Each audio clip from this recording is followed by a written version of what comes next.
Olá, começa agora mais um Câmara Aberta.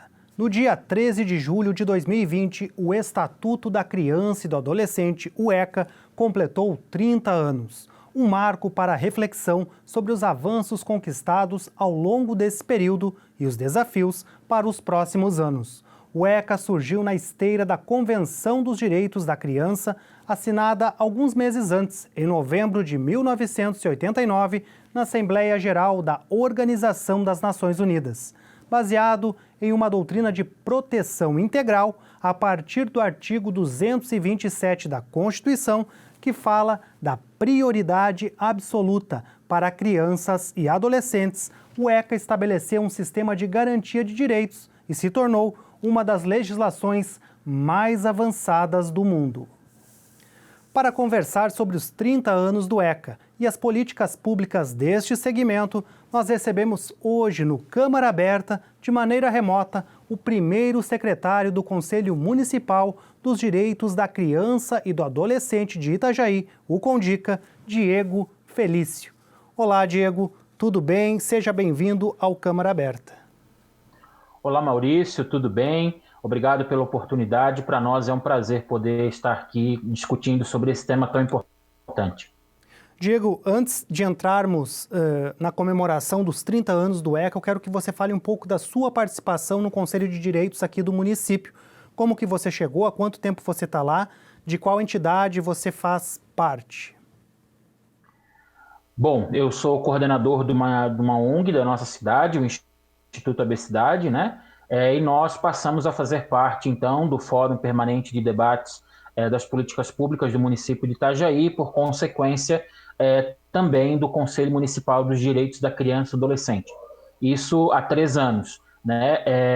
Esse ano, então, surgiu a vacância do cargo de primeiro secretário, aonde, em consenso aí com os demais conselheiros no Fórum Permanente de Debates, a gente, então, teve no meu nome indicado e aceito pelo Conselho, e desde então passei a exercer essa função dentro do CONDICA. Itajaí realizou alguma comemoração em relação, ou debate em relação aos 30 anos do ECA? Bom, esse ano, né, devido a toda essa pandemia e toda essa situação bem delicada do qual temos vivido mundialmente e também, obviamente, aqui na nossa cidade, nós não tivemos nada tão grandioso como talvez seria o caso, né? Mas nós comemoramos os 30 anos arregaçando as mangas e trabalhando, com certeza, em prol, né, da garantia dos direitos da criança e do adolescente, sobretudo nesse tempo tão difícil, né, de pandemia, onde a gente vê aí vários dos direitos sob risco, né? Então, a nossa comemoração esse ano foi arregaçando as mangas e trabalhando um pouco mais do que já é costumeiro. Diego, como que o CONDICA vê o que representa a aprovação do Estatuto da Criança e do Adolescente, não só para esse público, mas também para toda a sociedade? Bom, Maurício, para a gente falar né, da aprovação do Estatuto da Criança e do Adolescente, a gente precisa fazer um caminho rápido, breve, mas lembrar um pouquinho do período antes da aprovação. Né? O histórico aí, né, de desenvolvimento desse conceito de infância, ele é muito novo. Né? Antes disso, a gente não tinha esse conceito de infância, esse conceito de criança. Né? Antes dessa aprovação, antes desse momento que a gente tem a aprovação do ECA, a gente vive um tempo de censura, né? Um tempo de ditadura, um tempo onde a criança era vista como um problema social. Né? A gente precisa lembrar que anterior a essa legislação, nós tínhamos o Código de Menor, que data de 79, da década de 70, onde a sociedade brasileira vivia esse tempo de ditadura, esse tempo difícil da nossa história, né? Então, onde a criança era vista como um problema, né? Daí o termo menor, né? Porque nessa época a sociedade não distinguia a criança do adolescente, não levava em consideração a fase da infância e da adolescência como um período de transformação do indivíduo, um período onde esse indivíduo precisa de apoio, de suporte, para que ele possa se desenvolver de maneira plena e possa aí chegar à vida adulta com dignidade, sabendo a importância do seu papel na sociedade. Então, era apenas o menor delinquente. né? Não se levava em consideração as mazelas que aquela criança ou aquele adolescente vivia, enfim.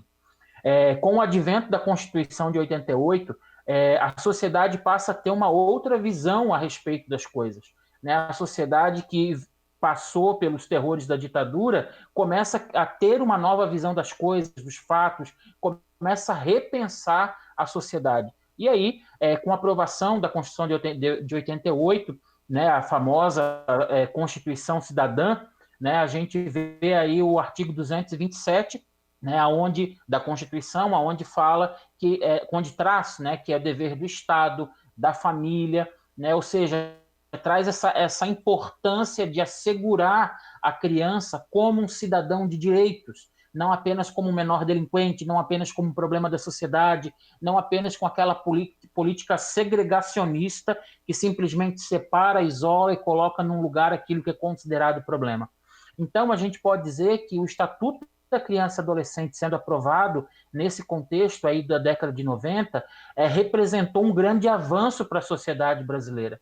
Lógico que com alguns atrasos, se a gente for refazer a linha do tempo, a gente vai ver que o Brasil foi um pouco moroso na aprovação dessa legislação, mas quando ela chegou, ela trouxe um outro olhar a respeito da infância, um outro olhar a respeito da adolescência. Lógico que trouxe também muito desconforto, porque toda a sociedade precisou se readequar nos termos, nas formas, nas ações, mas com certeza foi um grande avanço para a sociedade brasileira. É possível, Diego, identificar já o impacto, os frutos do ECA na questão geracional? Crianças e adolescentes antes do final da década de 80 ou década de 70 para essas novas crianças, os novos adolescentes que já foram educados, acolhidos na sociedade, orientados, ou até tiveram seus direitos violados, mas tiveram um encaminhamento para isso? Ou já é perceptível os resultados? Com toda certeza, Maurício. A gente precisa aí relembrar as famosas frases prontas, né, dos avós, dos pais, daqueles com mais de 50 anos. Né? Quando diz, no meu tempo, se essa situação fosse no meu tempo. Então, isso a gente pode perceber que há uma geração marcada pelo descaso, marcada pela omissão, marcada por ter pulado uma etapa fundamental na vida do ser humano, na vida do indivíduo. Né? Então, essa geração aí com mais de 50, infelizmente, não pôde desfrutar de uma escola. As escolas, na época, tinham uma outra abordagem, um outro olhar, né? Os grandes pedagogos, os grandes pensadores da época ainda tinham certa dificuldade de implementar mudanças no ensino.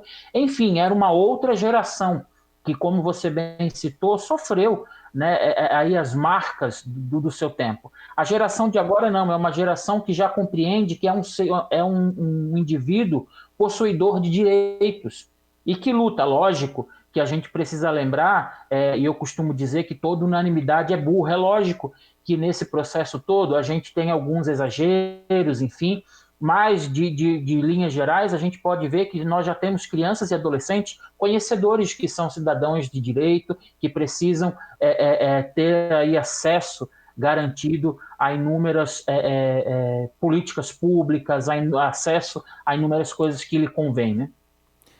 Diego, no Brasil nós percebemos muitas críticas com relação a algumas legislações, né? Tem até quem fale que tem lei que pega e tem lei que não pega. Com o ECA, é possível considerar que isso foi diferente? O ECA é uma lei que veio e conseguiu trazer resultados. A que se deve isso? Olha, Maurício, trazer resultado ele trouxe e tem trazido ainda. E com toda certeza, né, nós da Rede de Garantia de Direitos da Criança e do Adolescente estamos lutando para que traga ainda mais. A gente entende que ainda precisa haver muitos avanços, nós precisamos ainda trazer muitos assuntos à tona para que a gente possa ter uma mudança ainda mais significativa na nossa sociedade. Mas é óbvio que o ECA é alvo, né, de muita ignorância no sentido de falta de conhecimento. Como lei, né, a Lei 8.069, que é o Estatuto da Criança e do Adolescente, vem sofrendo muitas críticas desde a sua aprovação. né? É óbvio que a sociedade ainda luta com essa mudança de paradigma. Lembra que nós falamos que a sociedade antes, aliás, da década de 90, era uma sociedade que vivia sobre a ditadura, né? Onde a criança era um problema, aonde ser um desvalido era um problema social horrível, era a ideia do delinquente, do marginal, a ideia segregacionista da FEBEM, que, né, surgiu nessa época. Então, nós temos uma sociedade ainda carregada com essas coisas. Então, a transição desse olhar para a infância antes da década de 90, para esse olhar da infância agora como indivíduo constituído como cidadão de direitos, né? Essa ideia de olhar para a criança e adolescente como um indivíduo que precisa ter um suporte para que haja um desenvolvimento pleno e possa chegar aí à sua vida adulta como um bom cidadão, ainda está acontecendo na nossa sociedade. Mas eu creio que cada vez mais o ECA vai ganhando o seu espaço e a sua relevância é indiscutível. Diego, quais os pontos mais criticados do ECA? Até porque teve um período, na década de 90, início dos anos 2000, e se estende ainda poucos comentários até os dias de hoje, que a partir de agora o pai não pode mais dar uma palmada. Essas discussões, assim, às vezes que periféricas, superficiais, né? Antes dava para se aplicar tal disciplina, agora não se pode mais. Isso tem incentivado, determinados até usam expressões chulas, como vagabundagem, ou como qualquer outro tipo de coisa. Qual o desafio de conscientização e como que isso foi sendo desmistificado ao longo do tempo? Como foi sendo, não, como vem sendo, né? Porque como a gente tem conversado aqui, a gente está nesse processo, né? Mas veja bem, eu acredito que o ponto mais criticado, né, e que sofre mais ataque é quando a gente fala das medidas socioeducativas. Veja bem, a Lei 8.069, o ECA, nós podemos dividi-lo de forma superficial em duas situações. As medidas protetivas, né, que geralmente vai para aquela criança vítima de abuso, e quando eu falo de abuso, eu não estou falando apenas de abuso sexual, mas de abusos de inúmeras formas, né? Então, as medidas que trazem proteção à criança vulnerável, ao adolescente vulnerável, e as medidas socioeducativas para aqueles adolescentes, né? As medidas socioeducativas são para os adolescentes que infringem a lei. Então, veja bem, nós estamos falando que a Lei 8.069 trata de garantia de direitos para indivíduos que estão se desenvolvendo, né? Quando a gente tem um adolescente infrator e não um menor, porque o Código de Menor já extinguiu, mas quando nós temos um adolescente infrator que precisa entender que a sua postura diante da sociedade está errada e que não é isso que se espera de um cidadão, essas medidas são criticadas. Por quê? Porque a sociedade que hoje é adulta, que hoje é detentora aí, da vida adulta, que faz a sociedade andar, está acostumada com o Código de Menor, que segregava, que prendia. Veja bem, se o sistema prisional brasileiro fosse tão efetivo, nós não tínhamos aí os presídios tão cheios e pessoas reincidindo nos seus crimes. Né? Então, essa política segregacionista da reclusão não tem dado certo nem para adultos. Agora, você imagina para um adolescente que está aí no desenvolvimento das suas sinapses, no desenvolvimento como indivíduo, da sua compreensão. É lógico que a gente sabe que cada caso é um caso. E o ECA trata muito bem disso. Nós temos artigos muito específicos, tanto para aquele que infringe lei, quanto para aquele que reincide no infringir a lei. Né? Então, eu acredito que o ponto mais criticado seja esse e que talvez as críticas sejam por falta de conhecimento total. Bom, o Câmara Aberta vai fazer um rápido intervalo. Já já nós voltamos com o segundo bloco. Até mais.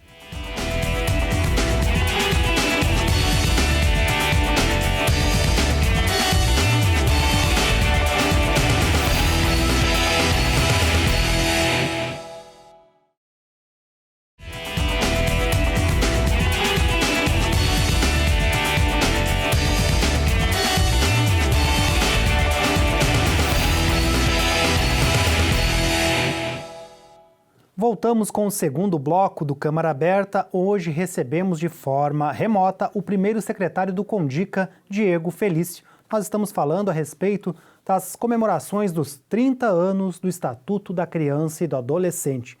Bom, Diego, para seguir no tema que a gente estava no bloco anterior, dentro daquela perspectiva da questão da penalização, né, de adolescentes, e como que é visto hoje a possibilidade, a discussão às vezes que chega até o Congresso e vai para a sociedade com relação à redução da maioridade penal? Bom, como a gente vem conversando, a gente enxerga isso como um retrocesso gigantesco e, de certa forma, cruel, né? Até com a própria sociedade, não só com o público-alvo, não apenas, na verdade, com o público-alvo, que são crianças e adolescentes, mas com a sociedade, né? Que ao longo aí desses 30 anos do ECA vem buscando evoluir a sua mentalidade, buscando abrir mão daquilo que foi erroneamente construído e se abrindo para mudanças, né? E para compreensão desse novo momento que a gente vive da criança e adolescente como cidadão de direitos. Então, essa discussão da maioridade penal, além de um retrocesso, ela configura aí um ataque gigantesco aos direitos da criança e do adolescente, né? Lembrando que todo o Estatuto foi fundamentado nesse novo olhar que a Constituição Cidadã de 88 trouxe, e também na compreensão e na absorção da legislação desse entendimento de que a criança e adolescente são cidadãos, indivíduos em desenvolvimento, né? Desenvolvimento da sua compreensão social, desenvolvimento da sua vida até biológica, intelectual, enfim. Então, você trazer esse tema à discussão é simplesmente rasgar e jogar fora 30 anos de trabalho do poder público, das organizações não governamentais, enfim, de vários setores da sociedade que têm atuado de forma tão comprometida na garantia dos direitos e também no cumprimento dos deveres, certamente, de crianças e adolescentes. A gente fala muito em direitos, mas a gente entende muito claramente de que para cada direito garantido, nós temos inúmeros deveres a serem cumpridos, né? Então, nós não garantimos só direitos, pelo contrário, nós primamos pelo cumprimento dos deveres também. Diego, na agenda dos conselhos municipais, estaduais e do Conselho Nacional dos Direitos e também na agenda política, qual que é a prioridade para avanços no ECA? Então, a gente falar em prioridade me deixa um pouco inseguro. Por quê? Quando a gente olha para o ECA, quando a gente estuda o ECA, nós entendemos que ele é um organismo vivo, que todos os seus artigos, incisos, tudo aquilo ali foi pensado para que possa atingir o indivíduo de maneira efetiva e eficaz, que gere essa transformação que nós aguardamos e desejamos para que essas crianças, esses adolescentes, se desenvolvam como cidadãos de bem. Mas, se fôssemos falar em prioridade, eu acredito que a prioridade maior hoje está na conscientização dos adultos, da sociedade, da população. Por quê? Até a gente tem um diagnóstico da realidade da infância e adolescência aqui do município de Itajaí, lançado em dezembro do ano anterior, que trouxe um dado muito curioso a respeito disso, né? A gente viu aí um dado de quase 50% das pessoas entrevistadas sendo contra o ECA. Mas desses 50%, quase 80% nunca leram e nem pegaram o ECA. Então, peraí, como que eu vou ser contra algo que eu sequer tenho contato? Como que eu vou dizer que eu não concordo com algo se eu sequer me dei o bel prazer de folhear e ler e buscar entender? É a mesma coisa que eu ter ser crítica a um dos poderes constituídos do nosso município, sem sequer fazer parte, ir lá, sentar, ouvir, buscar entender. Não tem como, eu preciso saber, conhecer. Então, acredito que hoje uma das prioridades seja essa, fazer com que a população compreenda de maneira significativa o que o ECA é e o que ele representa hoje. Bom, Diego, você pode falar um pouquinho a respeito dos debates que a sociedade brasileira e no mundo também enfrentam com relação a pautas de identidade, pautas identitárias, né? Ela vai passar pelo setor da educação, essas pautas, mas também vai influenciar diretamente questão de direitos de crianças e dos adolescentes. Deverá também passar pelo Congresso. Quero saber como que você observa quais os caminhos para que isso possa chegar na sociedade de uma forma mais consciente, que as pessoas tenham consciência a respeito da importância dessas pautas e do impacto delas na vida das crianças e dos adolescentes. Bom, nós cremos que o diálogo ele é sempre o melhor caminho, né? Muitas dessas pautas elas já chegaram na educação, né? Por outros caminhos, plano nacional, enfim, por outros caminhos que não necessariamente seja o ECA. Dentro do ECA, nós já temos garantido um desses direitos, que é o direito à informação, ao conhecimento, que é o direito ao acesso às inúmeras políticas públicas. Algumas pautas específicas requerem, sim, um caminho de tramitação dentro do Congresso Nacional para que se transforme aí de maneira efetiva políticas públicas, né? Então essas e muitas delas, né, muitas dessas pautas já se encontram em debate, em discussões, umas um pouco mais avançadas, outras sendo represadas nas comissões, mas em tese a grande maioria delas já se encontram aí tramitando no Legislativo. Agora, como ECA, né, como Conselho Garantidor de Direitos, nós temos a primazia do diálogo, né? Nós sempre primamos por isso. Então, veja bem, na nossa rede de proteção aos direitos da criança e do adolescente, o CONDIC ele é um órgão paritário, isso significa que nós temos representantes do Poder Público Municipal, né, representando aí nas suas secretarias da saúde, da educação, da promoção da cidadania, do desenvolvimento social, enfim, de todas as secretarias e fundações, como a Fundação Cultural, e também organizações da sociedade civil, as ONGs. Né? Então, esses órgãos representados dentro do Conselho buscam esse diálogo, buscam a implementação desses temas nos seus planos de ação. Né? Então, se a gente for ver dentro vamos supor, da Secretaria de Promoção da Cidadania, nós temos projetos, nós temos ações, nós temos frentes de trabalho importantes com essas pautas identitárias. Dentro, vamos ver, da Secretaria de Desenvolvimento Social, a mesma coisa, da Secretaria de Educação, a Thaisa, um trabalho excelente tem sido feito também, e também nas nossas ONGs. Cada ONG, né, dentro do seu alvo de trabalho, também tem contribuído seriamente para isso. Então, nós temos duas situações, aquelas que ainda tramitam no Congresso para que seja efetivado de uma outra forma, mas, de alguma forma, nós já estamos atuando e trabalhando em cima disso na ponta de lança, né? A gente chama de ponta de lança do outro lado das ações. Diego, agora que estamos passando por uma pandemia, tem aumentado muito os índices de violência contra a criança e o adolescente dentro de casa?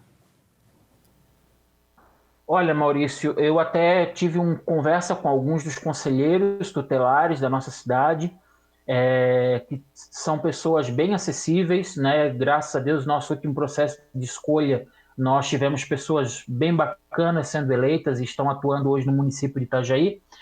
Eu não consigo te afirmar que aumentou o número, mas eu consigo te afirmar que as denúncias aumentaram. Né? E por que eu falo isso? Muitos desses casos poderiam estar represados dentro de casa. Né? Represados. Tem a questão das violências contra a criança, geralmente o agressor tem o que a gente chama de lei do silêncio.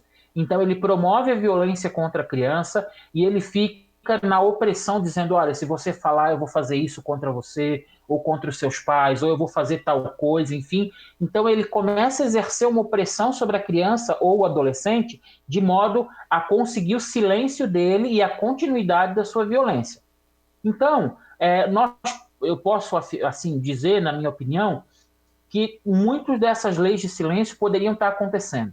Aí nós tivemos, então, as medidas de restrições, e muitos pais, mães responsáveis passaram mais tempo dentro da sua casa. e aí a observância foi maior, e aí, né, enfim, então nós podemos dizer sim que as denúncias aumentaram consideravelmente. Agora, se a violência aumentou, aí a gente precisa avaliar com um pouco mais de critério caso a caso, e eu acredito que isso já tem sido feito, até para a gente ter um panorama de como está a situação da violência contra a infância e adolescência no município de Itajaí. O Condica tem se dedicado agora à discussão de algumas pautas como saúde, lazer, educação, questão social, com relação à pandemia? Com certeza, com certeza. Inclusive, ontem nós estávamos reunidos e nessa reunião discutindo, foi criada uma comissão especial para tratar do acesso à educação, que é um dos direitos garantidos no ECA e que nesse tempo de pandemia está bem comprometido, né?